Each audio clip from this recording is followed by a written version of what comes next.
संसद का मॉनसून सत्र वोटर लिस्ट संशोधन को लेकर के जारी विवाद और विपक्ष के लगातार हंगामे के कारण आखिरी दिन बाधित रहा।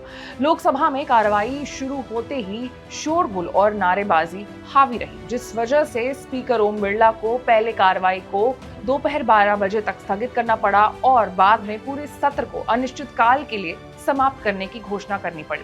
सवाल है कि कैसा रहा इस बार का मॉनसून सत्र, कितने घंटे चर्चा हुई, कितने बिल पास हुए। तो आज एक्सप्लेन बाय एबीपी लाइव में चर्चा इसी मुद्दे पर करेंगे। नमस्कार, मैं हूं आपके साथ आशीष सिंह आनंद।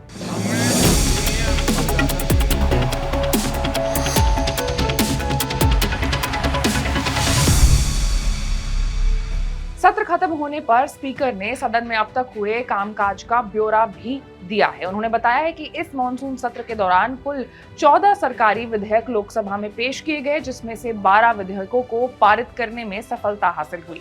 उन्होंने ये भी कहा कि 28 और 29 जुलाई को लोकसभा में ऑपरेशन सिंदूर पर विशेष चर्चा आयोजित की गई थी, जिसका समापन प्रधानमंत्री नरेंद्र मोदी के विस्तृत जवाब के साथ हुआ है। इसके अलावा 18 अगस्त 2025 को भारत के अंतरिक्ष कार्यक्रम की उपलब्धियों पर विशेष चर्चा की शुरुआत की गई थी। इस दौरान देश की अंतरिक्ष प्रगति और मिशनों पर सांसदों ने अपने विचार रखे। स्पीकर ने सत्र के प्रश्नकाल से जुड़ी जानकारी भी दी। उन्होंने कहा कि इस सत्र में मौखिक उत्तर के लिए कुल 419 तारांकित प्रश्न शून्यबद्ध किए गए थे, लेकिन केवल 55 प्रश्नों के ही मौखिक उत्तर दिए जा सके। हंगामे और व्यवधान के चलते बाकी प्रश्नों पर चर्चा ही नहीं हो पाई।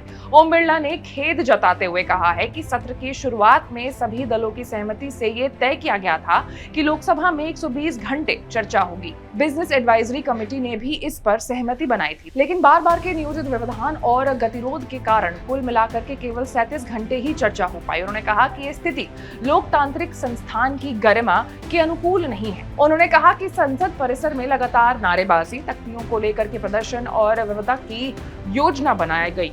ये सब लोकतांत्रिक संवाद की गरिमा को ठेस पहुंचाता है। उन्होंने ये भी कहा कि कुछ दिनों से संसद में जिस प्रकार की भाषा का प्रयोग हो रहा है और जिस स्तर पर शोर शराबा हो रहा है, वो चिंता का विषय है। ओम बिरला ने राजनीतिक दलों से भी अपील की है कि वो गंभीरता से इस बात पर विचार करें और सदन में स्वस्थ परंपरा स्थापित करने की दिशा में ठोस कदम उठाए।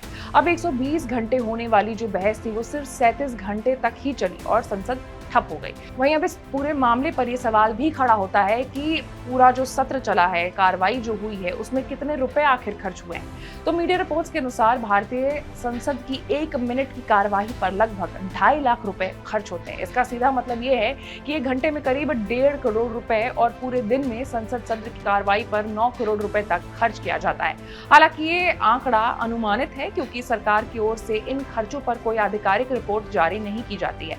इस खर्च में हर तरह की चीजें शामिल होती है। सबसे पहले संसद भवन की बिजली, पानी, रखरखाव जैसी बुनियादी सुविधाओं पर भी खर्च होता है। संसद परिसर में लगे इलेक्ट्रॉनिक सिस्टम, लाइटिंग, मरम्मत कार्य, सीसीटीवी निगरानी प्रणाली और इंफ्रास्ट्रक्चर जैसी जो चीजें हैं, देखभाल और संरचना, वो भी इस बजट में शामिल होती है। इसके अलावा संसद की सुरक्षा सुनिश्चित करने के लिए तैनात किए गए सीआरपीएफ और दिल्ली पुलिस के जवानों की भी व्यवस्थाएं जो हैं, उस पर भी काफी खर्च होता है। कुल मिलाकर के संसद की प्रत्येक कार्रवाई देश के राजकोष पर भारी खर्च डालती है। इसलिए ये जरूरी है कि सांसद और मंत्री समय का सदुपयोग करें ताकि जनता के पैसे का सही तरीके से इस्तेमाल हो सके। अब इस पूरे मामले पर आपकी क्या राय है, आप कमेंट्स में जरूर बताइएगा। और ऐसे तमाम बड़े खबरों से अपडेटेड रहने के लिए आपको हमारे चैनल को लाइक, सब्सक्राइब और शेयर करना होगा। मैं थी आपके साथ आशीष सिंह आनंद।